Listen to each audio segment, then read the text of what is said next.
Buenos días. En primer lugar, deseo darle las gracias a las autoridades del coloquio de IDEA por este error de haberme invitado a mí. En primer lugar, deseo también felicitarlos por la elección del nombre de este coloquio, la motivación del mismo, donde la referencia del si no es ahora, ¿cuándo?, está tomado, no sé si lo saben o no, pero del libro de Pirkei Avot 1.14, que hace referencia a Hillel y dice, él solía decir, si yo no estoy para mí, ¿quién está para mí? Y aunque esté para mí solo, ¿qué soy? Si no ahora, ¿cuándo? Yo ahora, básicamente lo que voy a hacer es contar a Argentina como un caso de negocio, porque, es ahora. Y básicamente voy a hacer una primera parte donde voy a explicar por qué esta vez es diferente y después voy a presentar directamente a Argentina como un caso de inversión. Básicamente, uno debería preguntarse, bueno, ¿por qué esta vez será diferente? De hecho, el libro de Reinhardt y Rogoff justamente es una narración de que cuántas veces se dijo que esta vez va a ser diferente y siempre terminó de la misma manera. En el caso argentino siempre terminó mal. Así que es un poquito más desafiante explicar por qué esta vez será diferente. Pero también es cierto que en algún momento puede haber un cambio de tendencia, un cambio estructural y un cambio que inicie una nueva era. De hecho, la generación del 37 justamente trabajaban para que esta vez fuera diferente.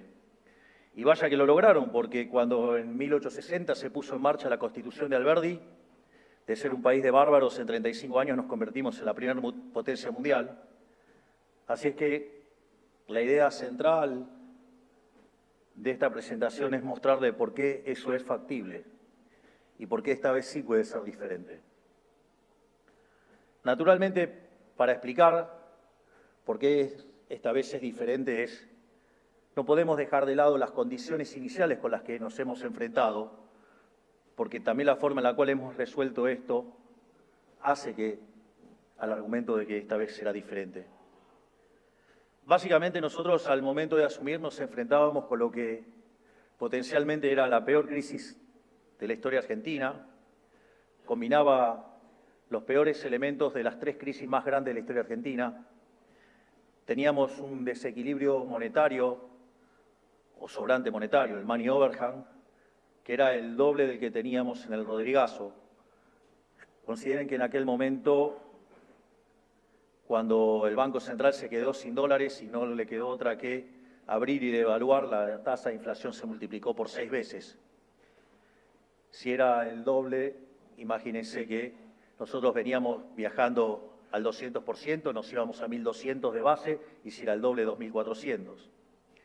Por otra parte, cuando uno toma la situación del Banco Central en términos de pasivos remunerados respecto de la base monetaria, la situación era bastante peor que la que tenía el Banco Central a inicios del 89, previo a la hiperinflación de Alfonsín, que terminó en el 5.000%.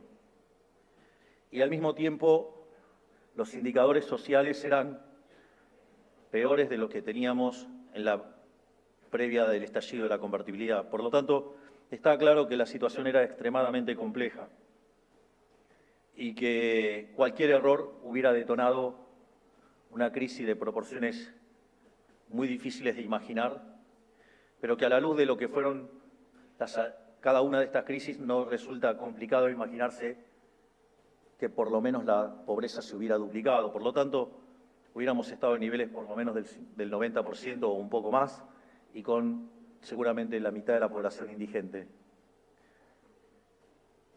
El síntoma básico de todo esto se reflejaba en lo que era la tasa de inflación. Acá siempre hay una discusión, si es válido o no estar haciendo las anualizaciones.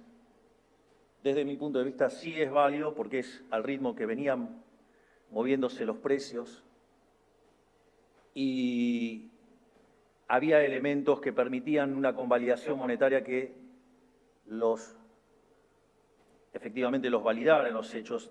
Es más, el día que nos hicimos cargo de la administración, en ese discurso de apertura justamente expliqué cómo se hacía la cuenta. Entonces, y eso en realidad lo hice desde lo monetario, porque de hecho no tenía todavía el dato, por ejemplo, de lo que era el índice de precios mayorista de diciembre, por ejemplo. En ese sentido, en la primera semana de diciembre los precios venían viajando a un 1% diario, que es 3.700% anual. Cuando ustedes miraban la segunda semana, había habido una aceleración y los precios empezaron a viajar al ritmo de 7.500. Y cuando ustedes toman la inflación mayorista, que es, yo suelo trabajar siempre con la inflación mayorista porque suele ser un leading indicator, es decir, se suele adelantar a lo que ocurre con la inflación minorista. Y ese mes dio 54%, eso en términos anualizados es 17.000%. Por lo tanto, no queda ninguna duda que si esto hubiera estallado, estaríamos hablando de una situación absolutamente distinta. Entonces, lo primero que claramente teníamos que terminar era con la inflación. Acá, sin lugar a dudas, es clave siempre tener un buen diagnóstico. Y afortunadamente, gracias a ese enorme equipo que tengo, que lidera Toto Caputo, digamos, pudimos darle un golpe certero desde el primer momento. Y partimos sobre la hipótesis de que la inflación es siempre en todo lugar un fenómeno monetario, generada por un exceso de oferta de dinero, ya sea porque cae la demanda, porque sube la oferta o porque pasan las dos cosas, que deriven en una pérdida del poder adquisitivo del dinero y, consecuentemente, todos los precios expresados en unidades monetarias suben. Noten que en la propia definición que utilizo sobre el origen de la inflación y sobre cómo miro la inflación, no la defino como la suba generalizada de precios, sino como la pérdida del poder adquisitivo del dinero. Es decir, no tengo ese mal hábito de muchos políticos que creen que es culpa de los empresarios que ponen precios altos. Todavía me acuerdo de mi predecesor en el cargo, que decía que la inflación la producen los diablos. Digo, la fuerza del cielo los mató a todos.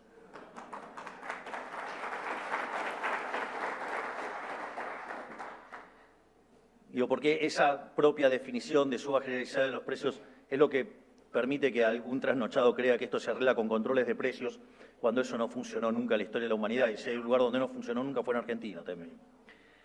Entonces, el punto era, bueno, rastrear los orígenes de la emisión monetaria.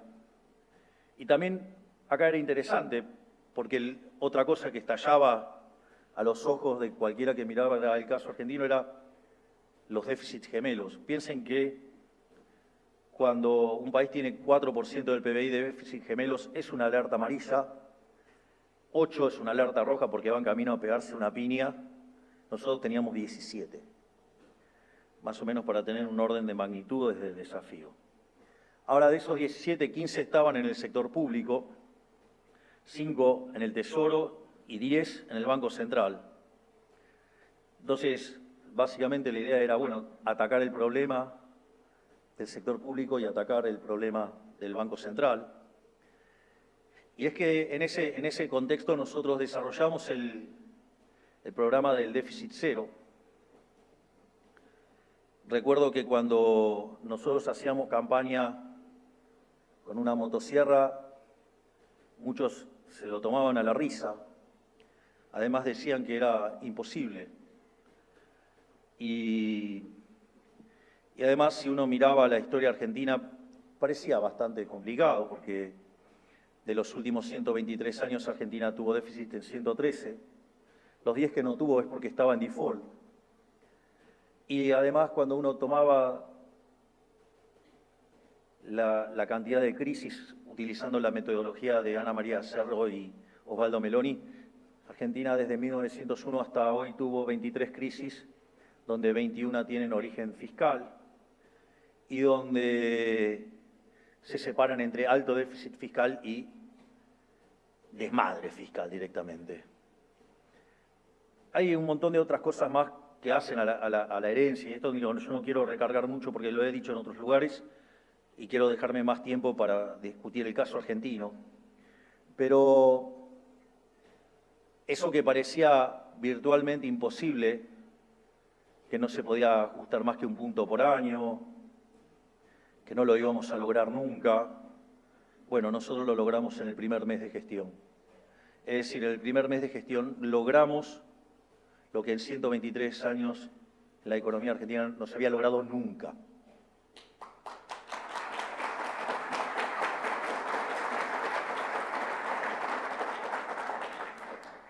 Naturalmente, frente a este logro, obviamente que cuando se logró en el primer mes, que dicho sea de paso, nosotros también nos sorprendimos, no se crean. Digo, yo creo la motosierra, pero Toto lo hizo mejor.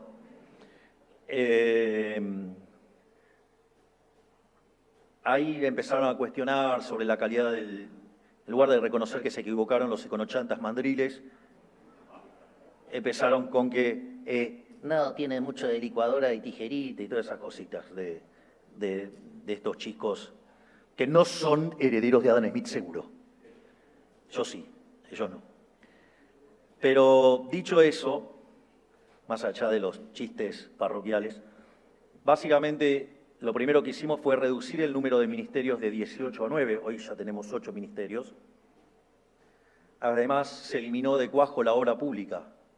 Decían que era imposible tocar la obra pública. Claro, porque de ahí roban los políticos.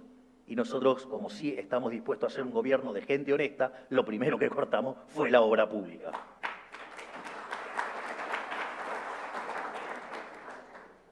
Otra cosa que decían que era imposible tocar, porque era un gran curro entre los políticos, eran las transferencias discrecionales a las provincias.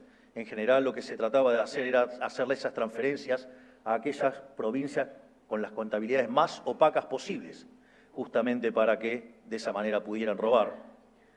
Naturalmente, las transferencias discrecionales a las provincias afuera. Otra cosa que decían que no se podía hacer era tocar empleados públicos. No solo que llevamos echado casi 50.000 empleados públicos, sino que además, cada vez que se cae un contrato, en la mayoría de los casos no se renueva. Por lo tanto, también achicamos la cantidad de empleados públicos. Después hay una parte muy interesante, ocurrió en una reunión de gabinete. Estábamos reunidos y en el medio de la reunión Toto se tenía que ir a una reunión fuera de Casa Rosada y entonces se levantó y me quedé con el resto de los ministros. Entonces, una vez que se terminó de ir, le pedí a cada uno de los ministros explícitamente, les dije que quería que además recortaran 10% más de cada uno de los gastos de cada uno de los ministerios. Lo más sorprendente es que a la semana siguiente, cada uno de los ministros me trajo un programa de reducción y de eficientización del gasto, bajando el gasto público 10%. Vaya que eso sí es tener compromiso con la gestión. Además, otra cosa que hicimos y que también parecía imposible era la eliminación de los intermediarios, es decir, sacar del medio a los gerentes de la pobreza. Esta fue una de las batallas, probablemente de las más duras que tuvimos que dar. Esta fue una batalla que se diseñó con la ministra de Capital Humano, Sandra Petovelo, la ministra de Seguridad, la doctora Bullrich, y el doctor Ferraro, Guillermo Ferraro, que estaba en infraestructura, donde básicamente lo que se planteó, porque fue lo que apareció en el titular y el motivo por el cual tanto la criticaron a la ministra Petovelo, fue que se eliminaba la contraprestación del plan. Entonces salieron a criticarnos diciendo que ahora nosotros queríamos dar planes sin contraprestación y que nosotros lo que estábamos haciendo era fomentar la vagancia. Es decir, como que éramos aún peores que los populistas que se habían ido. Y eso es no entender qué era lo que pasaba con eso. Nosotros, en primer lugar, teníamos claro que por el tipo de ajuste que estábamos haciendo, era muy probable que el impacto más fuerte se sintiera durante el primer trimestre. Por lo tanto, también era importante hacerlo durante vacaciones, para que la gente no se enterara tanto, por decirlo de alguna manera, de lo que estaba ocurriendo. Por otra parte, teníamos que lograr que los sectores más vulnerables no sintieran la fuerza del ajuste. Entonces era muy importante darles contención, pero el problema es que no había plata. Entonces, ¿de dónde íbamos a sacar los recursos? Es cierto que también apuntamos un ajuste de 5 y sobrereaccionamos y hicimos un ajuste de 7 y después pudimos ir recomponiendo otras partidas, pero acá era clave, que también era lo que fogoneaba y alimentaba los piquetes, que también decían que era imposible terminar con ellos y que gracias a esta medida y al protocolo antipiquete de esa maravillosa ministra que tengo, que es la doctora Bullrich, hoy vivimos en una Argentina que no tiene piquetes, algo que también parecía imposible y que nosotros lo logramos desde el primer día de gestión.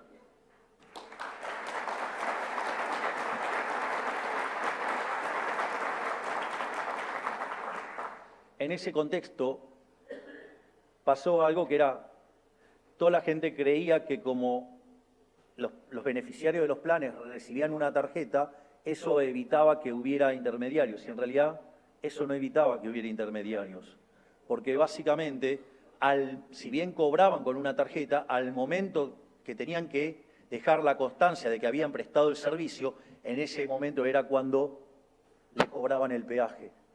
Y ahí era cuando le sacaban la mitad del plan.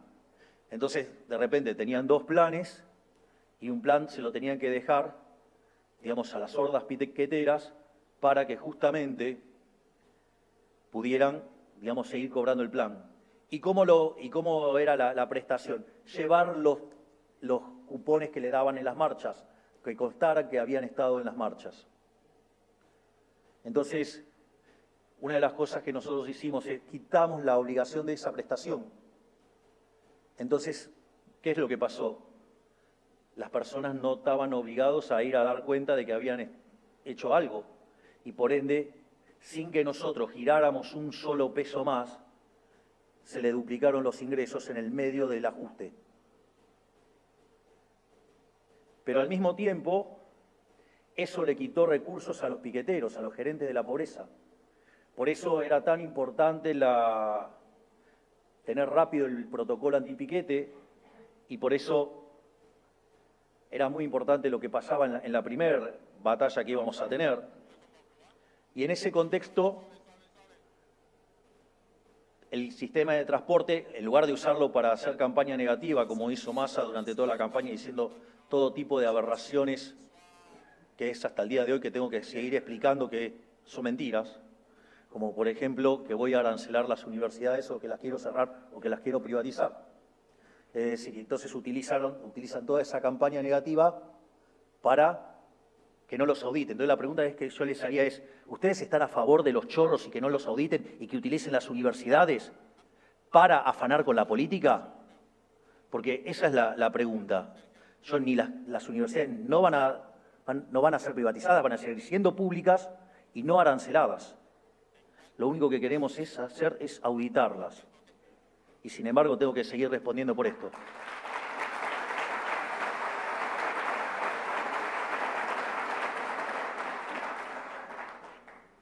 Y en ese contexto se puso una línea de denuncias para que no se dejaran extorsionar.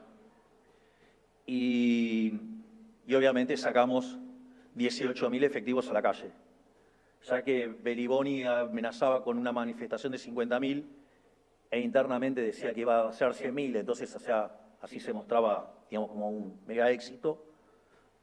Y la manifestación terminaron siendo 3.000 personas y a partir de ese día se terminaron los piquetes en la Argentina. Vaya que sí que fue una buena movida también. Porque ustedes tienen 3 tipos de guerras. Tienen guerras de stocks contra stocks, pierde el que se le termina primero. Tienen guerras que son flujo contra flujo, no terminan nunca. O tienen guerras que son flujo contra stock. Lo tonto que había sido la política argentina en este aspecto era que al enemigo le estaba dando flujo todo el tiempo. Y este diseño entre la doctora Petovelo, la doctora Ulrich y el doctor Ferraro hizo que se convirtiera en una guerra de flujos contra stock. Y el flujo lo teníamos nosotros y el stock lo tenían ellos. Iban a hacer toda una apuesta fuerte y después las distintas marchas se iban a ir desinflando. Y efectivamente es lo que hicimos. Pero bueno, en el medio hubo que aguantarse las críticas de que estábamos fomentando la vagancia. Así que cuando van por la capital y pueden transitar cómodamente, digan, perdón, Milei.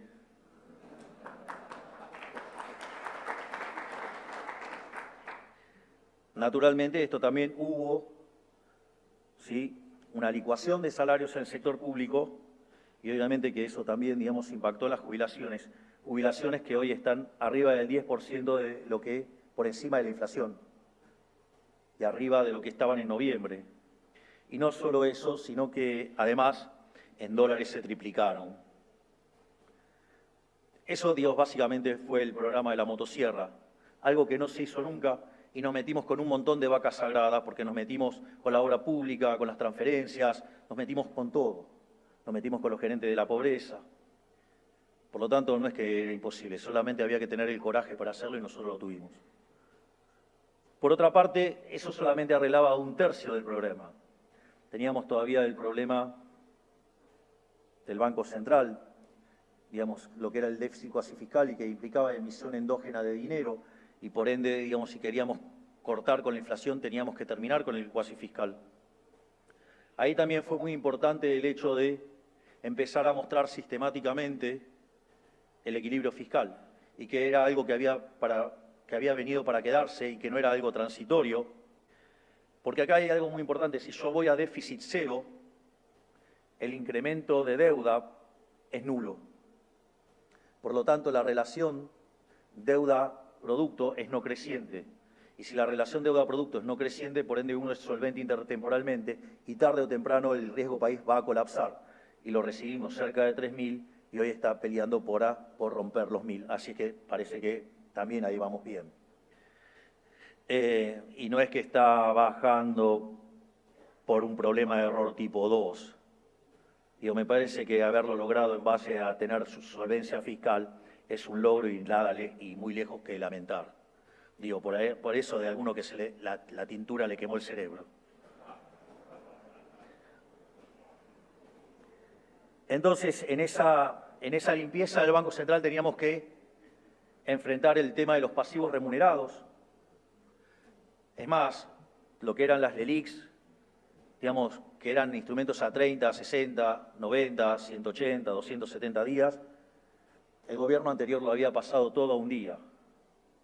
De modo tal que si se disparaba la crisis, la cantidad de dinero se podía multiplicar por 5 en un día.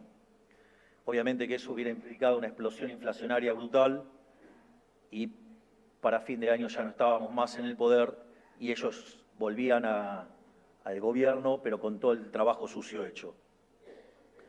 Bueno, no le dimos el gusto. Todavía siguen comiendo pochoclo. Deben estar así de gordos.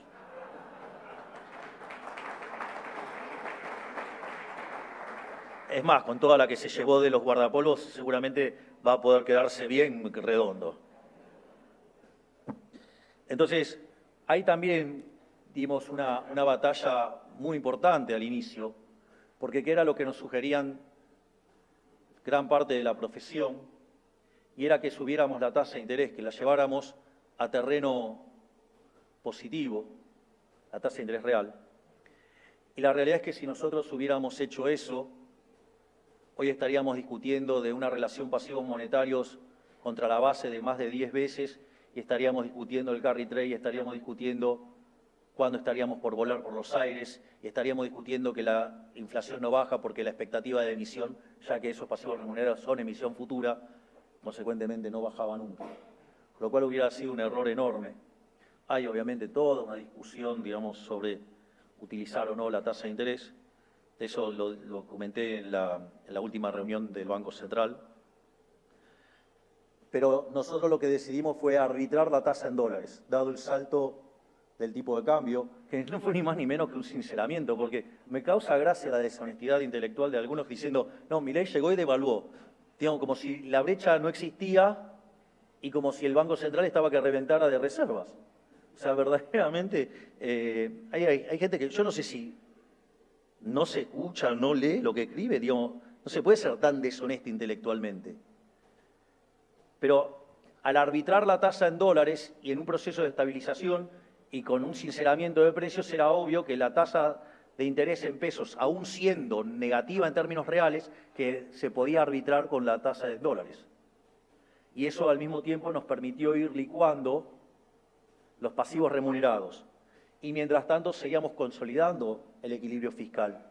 Y cuando ya fue claro la solidez del equilibrio fiscal, ahí empezó una enorme tarea del secretario de Finanzas, Pablo Quirno, en conjunción con el Banco Central, donde empezaron a quitar los pasivos remunerados del balance del Banco Central y empezó a ir a donde debería haber ido siempre, que era en el Tesoro. Porque en el fondo esos pasivos remunerados surgían de haber generado déficit fiscal, de haberlo financiado con emisión monetaria y que por otra ventanilla sacarlo pagando tasas. Entonces, eso, digamos, el problema fiscal lo convertía en un problema de inflación futura. Y eso, que también es interesante porque nadie decía cómo resolverlo, cuando uno, las respuestas cuando planteaba esto eran absolutamente irrisorias y nadie sabía cómo resolverlo. Bueno, nosotros lo resolvimos en 6 meses y al 7º mes se terminó con el déficit cuasi fiscal. Algo que parecía imposible, también lo hicimos posible.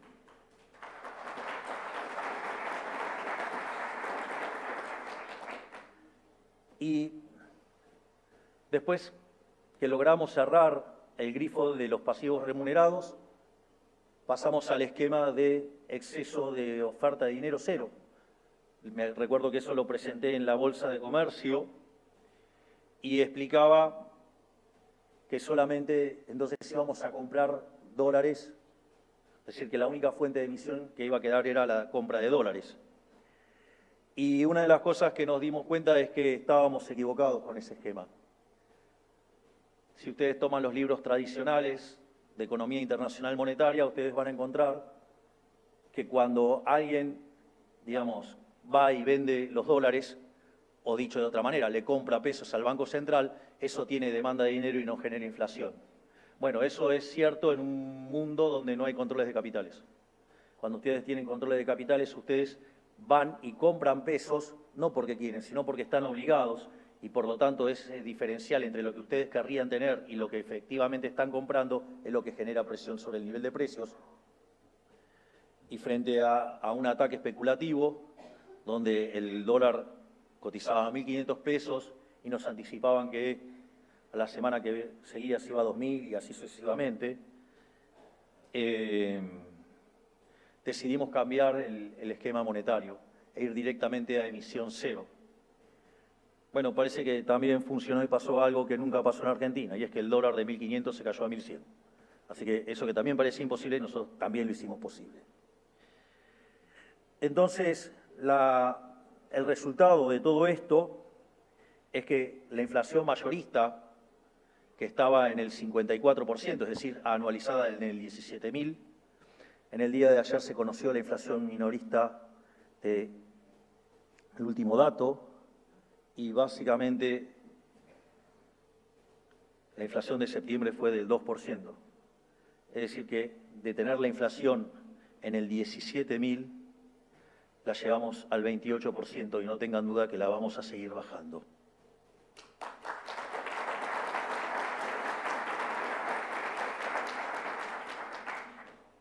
Además, también es muy interesante cómo se logró esto, porque esto también hace que esta vez sea diferente. Porque no lo hicimos teniendo una hiperinflación previa que implicara una profunda licuación de los activos financieros de modo tal que la estabilización fuera rápida.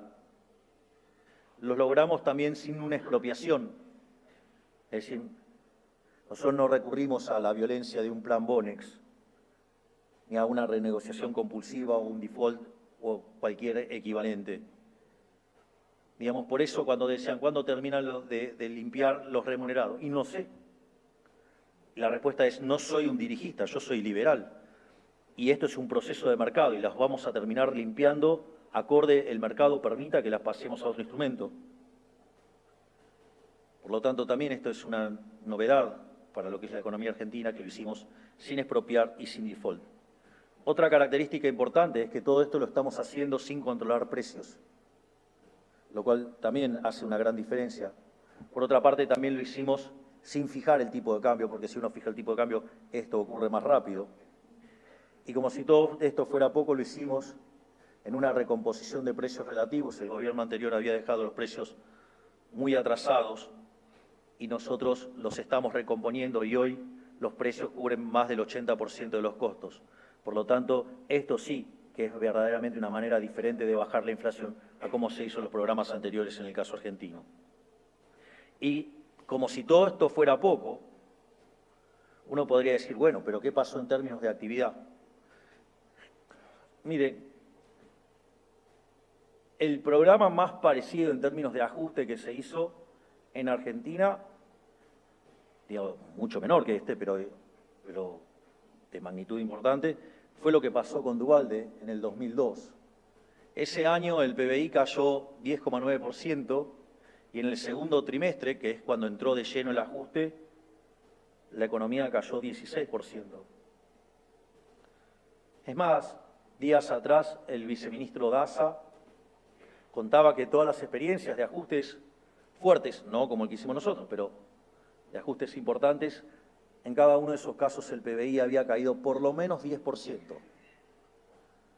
Yo les cuento que si tomamos el último dato del EMAE, desestacionalizado, y lo comparamos con noviembre-diciembre, la caída es apenas del 0,6%. Si lo quieren mirar en industria con el último dato, ya está en los mismos niveles que noviembre. Es decir, hubo un impacto negativo en el primer trimestre y ya se empezó a revertir. Por lo tanto, además, el programa económico fue tan bien diseñado que además implicó no tener que sufrir fuertemente en materia de actividad y hoy ya la utilización de la capacidad instalada ya está por encima de lo que teníamos el año pasado. Pero no todo fue la estabilización, es decir, no solo se hizo un programa de estabilización, sino que además se hicieron un conjunto de reformas estructurales y entre el DNU, el 7023 y la ley bases se hizo una reforma 8 veces más grande que la que hizo Menem. Pero con la situación de que la reforma que hizo Menem fue la más grande de la historia argentina. Por lo tanto, quiero que tengan conciencia histórica de que estamos viviendo un gobierno que hizo la reforma estructural más grande de la historia argentina. Eso sí que es diferente también. ¿Y qué implica eso? Implica que vamos a saltar 90 puestos en términos de libertad económica. Y aquellos países que son más libres son 12 veces más ricos que los reprimidos, tienen 25 veces menos de pobre en el formato estándar y 50 veces menos en el formato extremo. Y que estamos caminando a instituciones que hoy podrían comparar con las que tiene Alemania, Francia, Italia, cualquiera de los países de Europa. Por lo tanto, también eso, de hecho, en las jornadas Juan Pablo Nicolini presentó un trabajo sobre, por ejemplo, de mantener el equilibrio fiscal. Con eso tendríamos una potencialidad de duplicar el PBI en 10 años, es decir, una tasa del crecimiento del PBI per cápita del 7%. Y como si todo esto fuera poco, tengo un lujo de ministro, que es el coloso Federico Sturzenegger, que todos los días desregula algo. Es decir, no hay día que Federico no me haga alegrar el día cuando leo su cuenta de Twitter. Gracias, Federico.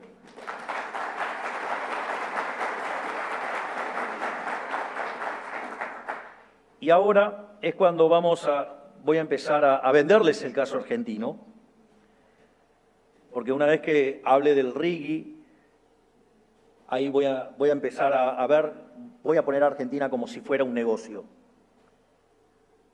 Y el RIGI, ahí yo tomé participación activa en el formato del RIGI. Y así que si no, después no les gusta el RIGI, me pueden putear con toda la gana porque estuve involucrado profundamente y metí las manitos ahí adentro. Así que están todos los dedos marcados, van a ver todos los dedos sucios, lo tengo todo. Así es que ahora les voy a contar en qué cosas me metí, así si eso es contra los que despotrican, sepan que es culpa mía. Una de las cosas que pusimos de manera explícita en el RIGI fue el respeto de la ecuación económica financiera del negocio. Es decir, la ecuación económica financiera del negocio es la cuenta que ustedes utilizan para cuando calculan el valor de una empresa.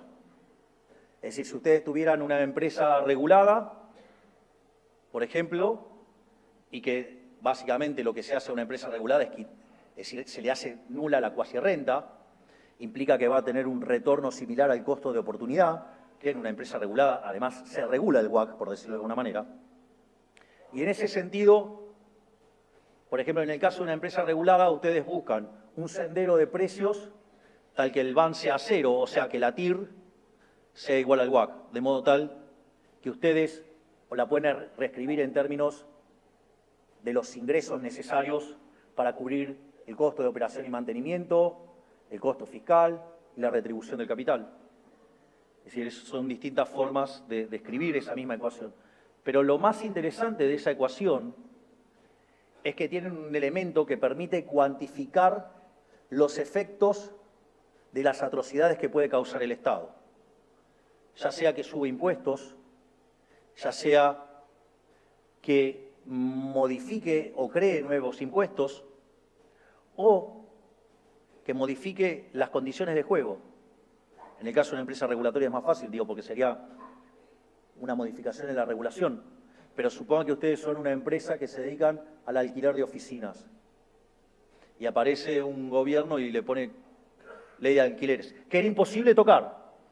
Nosotros lo hicimos el primer día y vaya que está funcionando.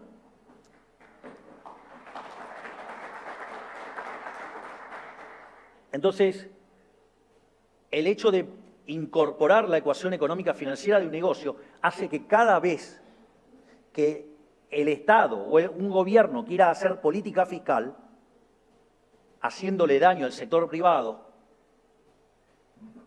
el costo de la cuenta va a ser mucho más grande de lo positivo que puede generar. Por lo tanto, digamos, los estamos atando de pies y manos a los políticos futuros. Nosotros también, pero como nosotros no queremos hacer ese tipo de cosas, fíjense esto, nosotros vamos a un esquema de déficit cero y de emisión cero en un año electoral. ¿Me pueden decir qué político del mundo ha hecho eso en la historia de la humanidad? Porque desde mi punto de vista no pasó nunca.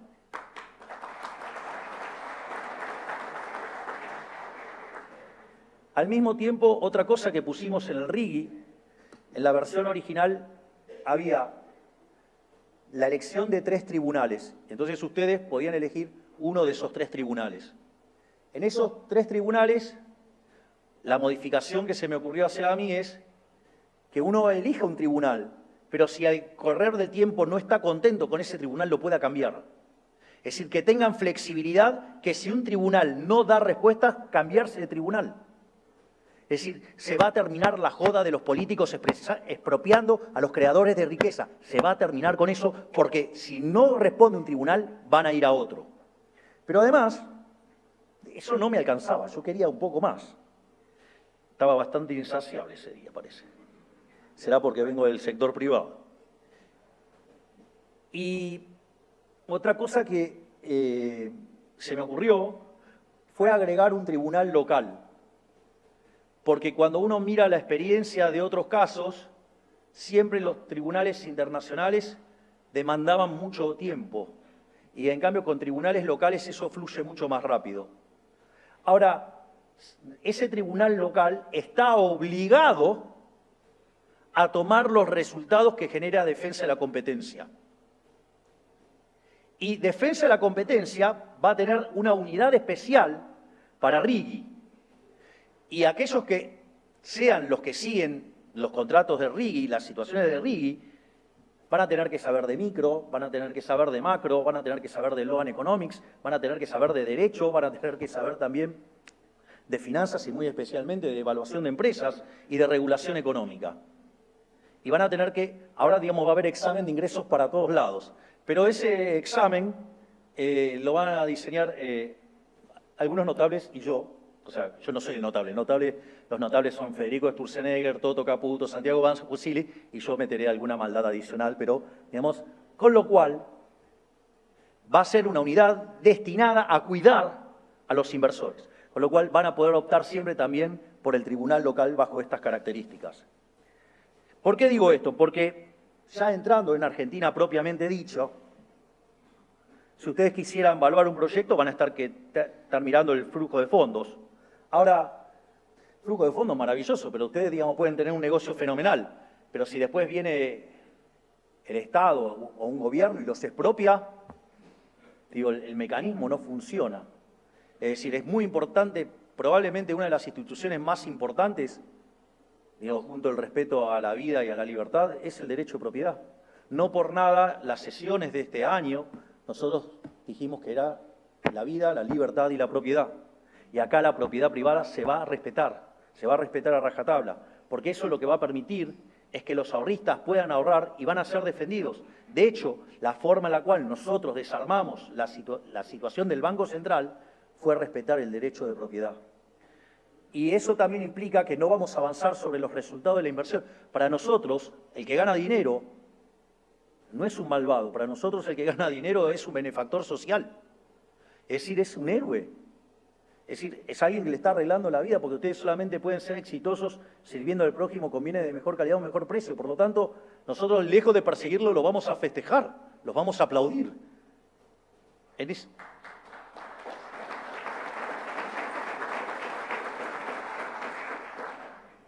Y en esa situación donde respetemos el ahorro, respetemos la inversión, respetemos los derechos de propiedad, eso lo que va a derivar es en un proceso de acumulación de capital en términos per cápita que va a elevar la productividad de los argentinos y va a hacer que todos seamos más ricos. Por lo tanto, eso claramente no es negociable, como ninguna de las partes básicas de mi programa, como ya lo habrán visto.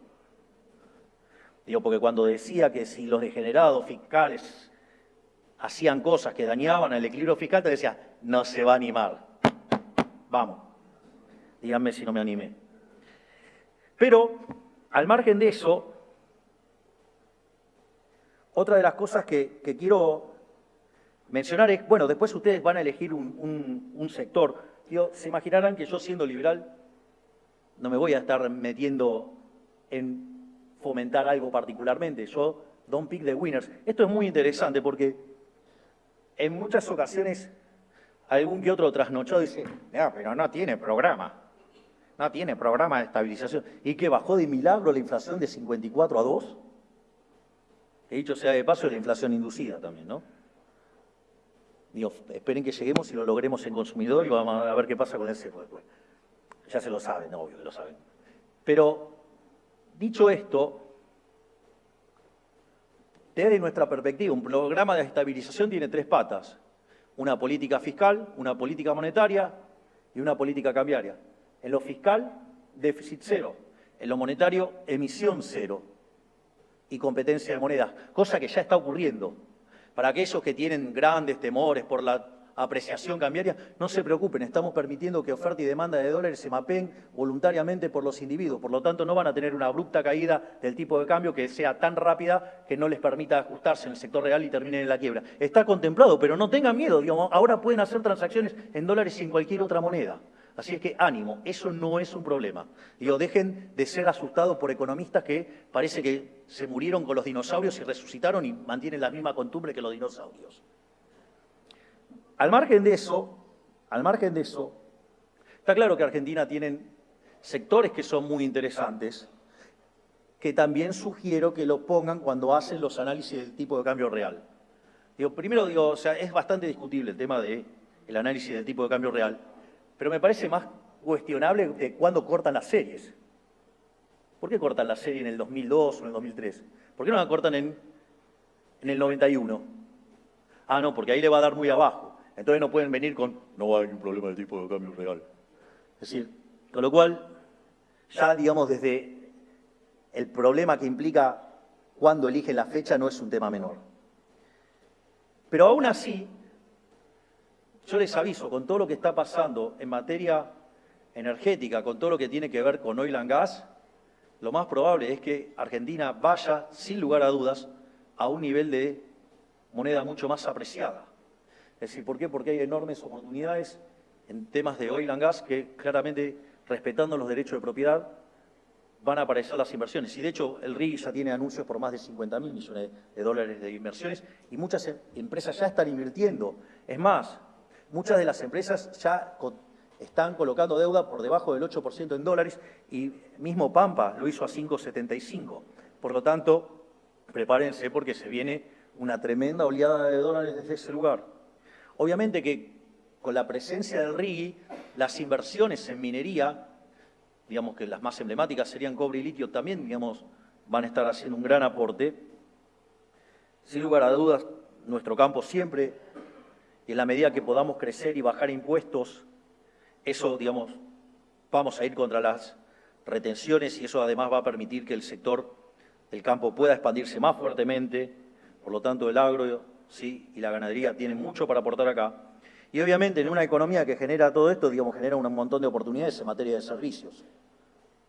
O sea, es más, en una economía que durante tanto tiempo se estuvo comiendo el capital, la productividad marginal del capital es alta. Eso que vemos en microeconomía, que parece una abstracción, ¿sabe qué quiere decir? Que la TIR del activo es enorme.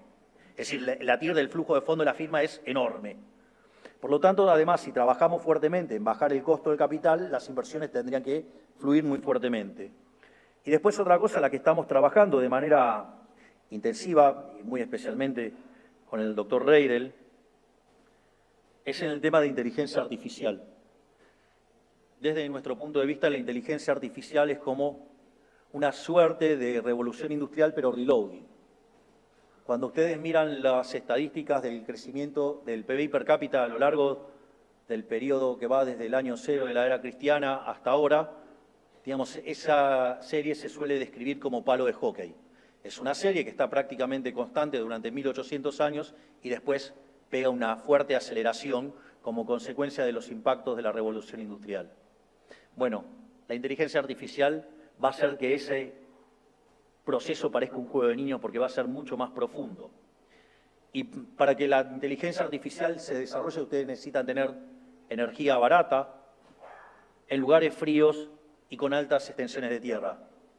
Argentina, por lo tanto, también, digamos, pero esto solamente lo digo a los efectos de mera enunciación de sectores que sí tienen un potencial enorme, que no se lo voy a explicar a ustedes porque ustedes están en la trinchera y lo saben muchísimo mejor que yo y sería de un tipo fatalmente arrogante creer que les puedo decir algo sobre su negocio a ustedes, que son los que están al pie del cañón, pero solo para mencionarlos como casos, digamos, de cosas que sí pueden pasar y que de hecho están pasando. Y después están los impactos de la macro sobre el flujo de fondos. Y ahí tenemos elementos que hacen al corto plazo y al largo plazo. En el corto plazo tiene que ver con la recuperación cíclica. Al inicio de la presentación hablé de la utilización de la capacidad instalada, cómo viene subiendo, y ahí básicamente lo que está empujando es la recuperación de los salarios reales. Digamos, hace 5 meses seguidos que el salario real en Argentina viene subiendo y que también vienen subiendo las jubilaciones en términos reales. A eso también hay que sumarle la reversión del ciclo de stocks. Es decir, cuando estábamos sobre el final del gobierno anterior, digamos, como una forma de cubrirse, las empresas se sobreestoquearon. Y en ese sentido, en la primera parte del año liquidaron los stocks y eso profundizó la caída del primer trimestre. Y ahora hay una recomposición de stocks y eso es lo que está haciendo que los factores de recuperación cíclica estén empujando positivamente. Obviamente que después está todo lo que tiene que ver con el crecimiento a largo plazo y ahí todo lo que tiene que ver con las reformas estructurales y con lo que se está haciendo en materia de regulación y siendo que nuestro objetivo es convertirnos en el país más libre del mundo, eso implica también una fuerte caída en los costos de transacción. Al mismo tiempo, se va a dar se está dando un fuerte aumento del ahorro. El hecho de haber corrido al fisco del medio y hacer un ahorro fiscal de 15 puntos del PBI, esos recursos ahora, que se los tomaba el sector público, ahora van a estar disponibles en el sector privado. No por nada, digamos, en diciembre discutíamos la hiperinflación y hoy estamos discutiendo créditos hipotecarios a 30 años o cómo una empresa pudo colocar deuda en el mercado local al 5,75. No solamente eso, sino también que la eliminación de la inflación lo que hace es que baja la distorsión de los precios.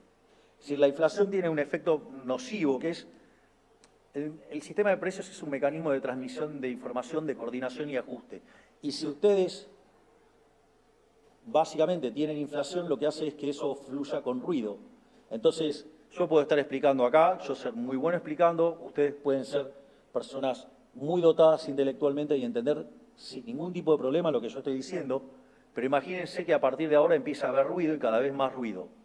Yo sigo explicando bien, ustedes siguen siendo gente muy inteligente, pero el ruido no nos permite comunicarnos. Eso es lo que hace la inflación con el sistema de precios. Y cuando hace eso se pierde un montón de transacciones y hay una pérdida de eficiencia en la asignación de recursos.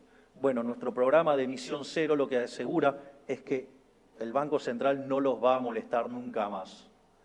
¿Y por qué digo esto? Porque conforme avance la dolarización endógena y que empiecen a hacer transacciones en dólares libremente, va a haber un momento que va a ser muy grande toda la operatoria en dólares y la operatoria en pesos va a ser muy chiquita.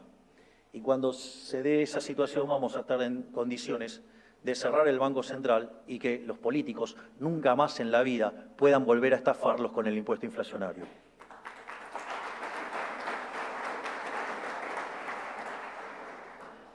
Por otra parte, ya estoy cerca de terminar, aviso, otra cosa que es muy importante en un negocio es el crecimiento. Y el crecimiento, cuando ustedes toman la evidencia empírica en crecimiento económico, hay un fenómeno que se llama convergencia. Es la situación bajo la cual un país que está rezagado alcanza a los países grandes. Es decir, Argentina podría convertirse en una potencia en 35 o 40 años. Pero potencia en serio, no, digamos, de mitad de la tabla. Potencia. A ver, digo, cuando yo hablo, por ejemplo, mi modelo se parece a Irlanda. Irlanda, de ser el país más miserable de Europa, en 40 años, hoy tiene un PBI per cápita 50% mayor que el de Estados Unidos. Ese es el mundo que a mí me gusta, o sea, que Argentina sea el país con mayor libertad económica del mundo. Eso nos va a hacer prósperos. Y entonces hay una situación, digamos, que es esto de la convergencia. Y en realidad, cuando uno mira la literatura de los austríacos, es muy interesante porque Hayek hablaba del mercado como un proceso de descubrimiento. Entonces, en la medida que ustedes van descubriendo cosas, entonces van creciendo. Ahora, ¿qué es lo interesante? ¿Por qué los que vienen de atrás pueden crecer más rápido? Porque el resto de las cosas ya fueron descubiertos por otro. Lo único que tienen que hacer es copiarlo. Es decir, muchos de los negocios ya están inventados. No hay que inventar la rueda, hay que traerlos, nada más. Eso facilita el crecimiento en la convergencia. Y obviamente que estamos generando las condiciones desde lo que proponemos desde la inteligencia artificial y desde lo que proponemos como mecanismo en lo que tiene que ver en lo institucional para fomentar, digamos, que una economía libre y que la gente, digamos, pueda llevar a cabo sus proyectos y que ahí sí tome lugar Schumpeter y la destrucción creativa, que es lo que después nos va a hacer crecer cuando estemos en la vanguardia. Pero tenemos 30, 40 años para copiar de lo lindo y avanzar fuertemente. Por lo tanto, no es tan difícil. Y finalmente, el tema de la tasa de descuento. Como les dije, la solvencia fiscal implica una caída del riesgo argentino y eso permite básicamente hacer que la tasa de interés caiga. De hecho, una de las cosas que nosotros estuvimos haciendo con Federico cuando estábamos con la discusión del tema de las universidades es que al margen de la señal negativa que implicaba estar cediendo en los números fiscales y que al mismo tiempo implicaba ser doblegados por los corruptos, porque el problema es que no quieren ser auditados. Entonces, nosotros no estábamos dispuestos ni a doblegarnos frente a los corruptos y no estábamos dispuestos a entregar los números fiscales, pero dijimos, bueno, vamos a hacer la cuenta qué pasa si uno tomara este aumento. Y uno lo que veía, que cuando daba ese aumento, en el fondo hay un libro muy interesante que se llama Historias del Quinto Piso y muestra cómo, después de la estabilización original del Austral, Surville empieza, digamos, digamos, por indicación de Alfonsín, a darle un cuarto de punto así, digamos, a cada uno. A vos te doy 0,25, a vos te doy 0,15, a todos les dio de todo. Terminó volviendo el déficit fiscal y terminó en una hiperinflación. Entonces, lo que nosotros hicimos es el ejercicio de, bueno, veamos el efecto incremental del dinero que va a las universidades y volvemos a hacer los impresentables de antes. Es decir, volvemos a un mundo de 3.000 de riesgo país. Que dicho sea de paso, los impresentables que tenían el riesgo país de 3.000 sacaron un montón de recursos a las universidades. Y después son los que dicen que la van a defender. Es interesante. O sea, están esos hipócritas y están los chorros directos, ¿no? Los que roban directamente con las universidades. Pero entonces sacamos la cuenta y era, en un ejercicio nos sostenemos y nos aferramos a nuestra política fiscal y pago todos los costos políticos. Entonces, eso hace que el PBI quede en 600.000 millones de dólares. Y si cedemos y volvemos a las andadas de siempre, se va a 400.000 millones de dólares. Esto es interesante porque cuando ustedes toman en términos de recursos para las universidades, en dólares quedan constantes. Es decir, todo ese aumento, pero en una macro más inmunda, los recursos terminaban siendo constantes. Pero, ¿cuál es el problema con la macro más inmunda? Primero que el PBI per cápita en dólares es más bajo. Pero lo importante de la caída del PBI per cápita en dólares es que tiene dos componentes. Hay un componente de caída de actividad que es 1/3, pero los 2/3 restantes es por salto en el tipo de cambio real. Y eso implica que aumenta la cantidad de pobres e indigentes. Por lo tanto, como negocio, no solo era pésimo porque el PBI per cápita era más chico, sino que además implicaba una multiplicación e incremento de la cantidad de pobres e indigentes. Entonces, cuando ustedes, digamos, es tan clara la cuenta, lo otro que les debería quedar claro es que esta gente no está defendiendo ni la universidad ni los intereses de los argentinos, que lo único que quieren es defender sus choreos y terminar llevándose puesto a un gobierno que los obliga a trabajar decentemente y dejar de chorear con la política.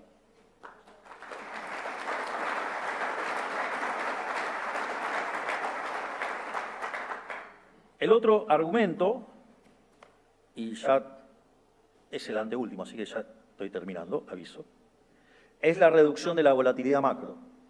Si esa reducción en la volatilidad es un elemento que aporta valor, digo, si ustedes quieren, el Sharpe Ratio está subiendo. Obviamente que en la perspectiva de Real Options, ustedes podrían decir que tengo menos volatilidad, entonces esas opciones podrían valer menos. Bueno, toda esa volatilidad macro que estamos sacando, pónganle toda volatilidad del negocio, digamos, que es para que ustedes creen riqueza y que no sea porque, digamos, hay un conjunto de políticos arrogantes arruinándole la vida a todos. Así es que les dejo esa volatilidad en la mano de ustedes. Por lo tanto, siendo que sube el flujo de fondos, ya sea porque les respetamos los derechos de propiedad, porque no vamos a permitir que los expropien, porque básicamente hay oportunidades de negocio, porque hay crecimiento y porque además en el mismo tiempo la tasa de descuento está cayendo. Si yo me pongo como administrador de portafolio, diría long duration en Argentina. Es decir, Argentina es un activo para comprar, estar comprado largo. ¿Y qué se puede hacer para estar comprando largo? Es hacer inversiones reales. Por lo tanto, Argentina es un excelente caso de negocios. Y entonces, ahora sí, quiero volver a la frase original de Pirkei Avot, que es, Hillel solía decir, si yo no estoy para mí, ¿quién estará para mí? Es decir, si yo no me ocupo de mí, ¿quién se va a ocupar de mí? Es decir, más liberal imposible. Es decir, ustedes son los responsables de su propio destino. Ustedes son los arquitectos de su propio futuro. Es decir, si no se ocupan ustedes de ustedes mismos, ¿quién lo va a hacer? El Estado no. Porque el Estado lo único que puede hacer es daño. porque el Estado no produce nada. Cuando el Estado da algo es porque alguien se lo robó a alguien. Por eso nosotros hemos hecho la política más liberal de toda la historia argentina, porque le bajamos el peso del Estado al sector privado en cerca de 13 puntos del PBI, porque hemos hecho el ajuste más grande de la historia, porque hemos corrido al Estado en más de 6 puntos del PBI, digamos, si solamente toman el Tesoro. Por lo tanto, nunca se les devolvió tantas libertades, además en tan poco tiempo. Por lo tanto, es decir, si ustedes no están para ustedes, si ustedes no se ocupan de ustedes, ¿quién se va a ocupar? Es más, y aunque se ocupen de ustedes mismos se ocupen de ustedes, la pregunta es, ¿qué soy? ¿Qué son? Ustedes son emprendedores, ustedes son los que crean riqueza, ustedes son los benefactores sociales, ustedes son los que tienen la llave para hacer Argentina grande nuevamente, ustedes son los grandes responsables, ustedes son los que pueden cambiar esta realidad. Nosotros solamente le estamos dando un terreno de juego liso, un terreno de juego en el cual puedan jugar. Les estamos dando las reglas de juego, les estamos dando el marco, pero la creación de riqueza va a depender de ustedes. Es decir, ustedes son los que van a poner de pie a la Argentina, ustedes son los que van a hacer Argentina grande nuevamente. Y entonces la pregunta final es, ¿y si no es ahora, cuándo? Es ahora, porque esto nunca pasó en la historia argentina, pero para que esto pueda perdurar, requiere de que sea exitoso. Y esto va a ser exitoso cuando haya crecimiento. Y el crecimiento se va a dar cuando ustedes decidan ponerse al hombro su rol de emprendedores y salir y ganar el mercado. Y eso es lo que nos va a traer prosperidad a todos. Así es que Dios bendiga a los argentinos, que las fuerzas del cielo nos acompañen y ¡viva la libertad, carajo!